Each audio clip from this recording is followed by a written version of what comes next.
আমি মাহবুবা চলে আসলাম focus art pro থেকে। আজকে একটি নতুন হ্যান্ড পেইন্ট টিউটোরিয়াল নিয়ে চলে আসলাম আপনাদের মাঝে। এই হ্যান্ড পেইন্ট টিউটোরিয়ালটি করব আমি কাঠগোলাপের, তবে হ্যাঁ, নতুন ধরনের একটু কাঠগোলাপ। আমরা সচরাচর কাঠগোলাপ সাদা এবং হলুদের মিশ্রণে দেখে থাকি, তবে এখানে অনেকগুলো মিশ্রণেরই কাঠগোলাপ দেখতে পাবে। তো চলুন দেখে আসি কাঠগোলাপটি কেমন হয় আঁকা।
অনেকেই আমাকে জিজ্ঞাসা করেছেন, আপু আপনি কি রং ব্যবহার করেন?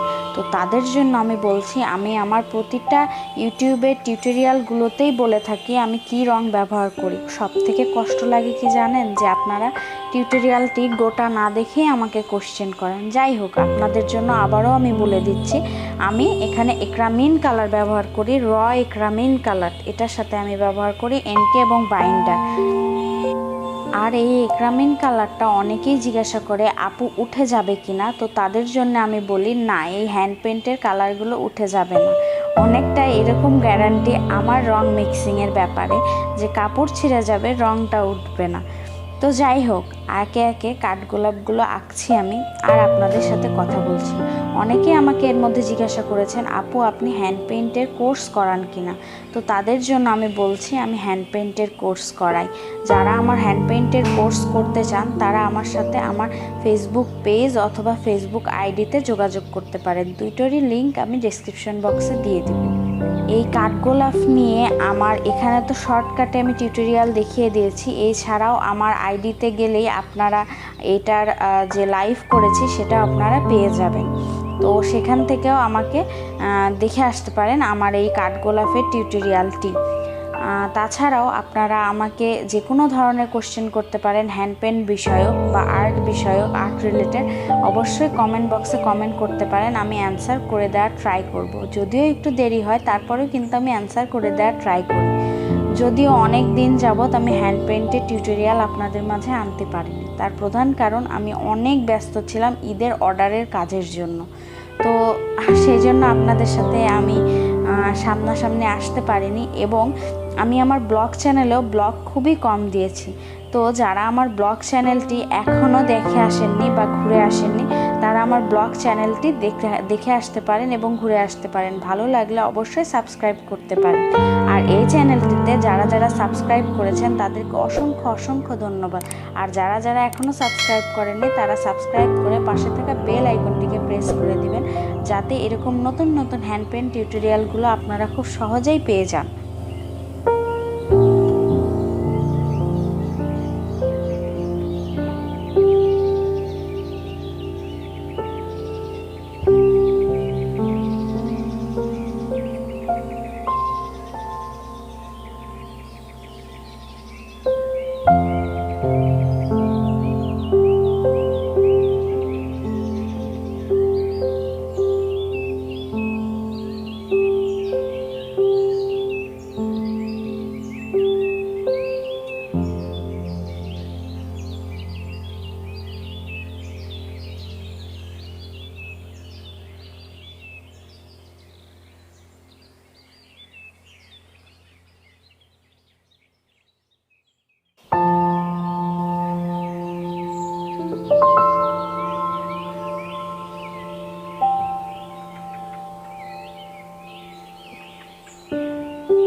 তো কথা বলতে বলতে ইতিমধ্যে আমার কাজ প্রায় দেখানো হচ্ছে, মোটামুটি আপনারাও দেখতে পাচ্ছেন। তো অনেকেই আমি আমার লাইভে ওয়াশের কাজ দেখাতে পারছিলাম না, তো আমি এখানে ওয়াশের কাজ দেখিয়ে দিয়েছি। তবে পাতার যে কাজ সেগুলো কিন্তু আমি দেখাইনি, কারণ আমি এখানে খুবই যে সুনিপুণ পাতার কাজ করেছি তা কিন্তু নাই। আপনারা শাড়িটি দেখলেই বুঝতে পারবেন।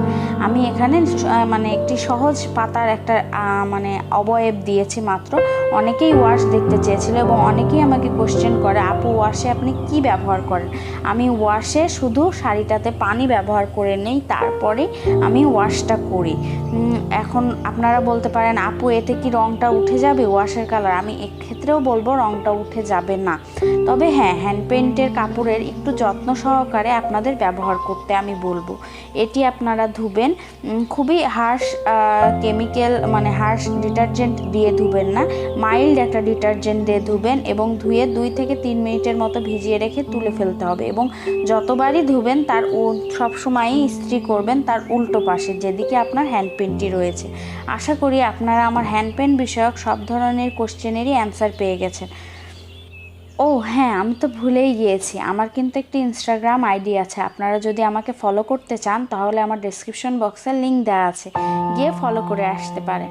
আর হ্যাঁ, আমার কিন্তু একটি ফেসবুক গ্রুপ আছে, যেখান থেকে আপনারা যারা নতুন নতুন হ্যান্ড পেইন্ট শিখছেন এবং যারা হ্যান্ড পেইন্টের বিজনেস করতেছেন তাদের জন্য একটি বিশাল বড় প্ল্যাটফর্ম হতে চলেছে।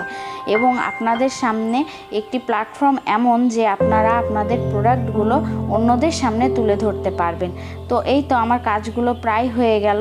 এছাড়াও আপনারা যে কোনো ধরনের কোশ্চেন আমাকে করতে পারেন, যে কোনো ধরনের নিঃসংকোচভাবে আমাকে কোশ্চেন করতে পারেন। আমি আপনাদের অবশ্যই সব কোশ্চেনের অ্যান্সার দিয়ে দিব যদি আমি তা জেনে থাকি। তো ভালো থাকবেন, সুস্থ থাকবেন, আর সবাইকে অগ্রিম ঈদ মুবারক। ঈদ মোবারক। আসসালামু আলাইকুম। আল্লাহ হাফেজ।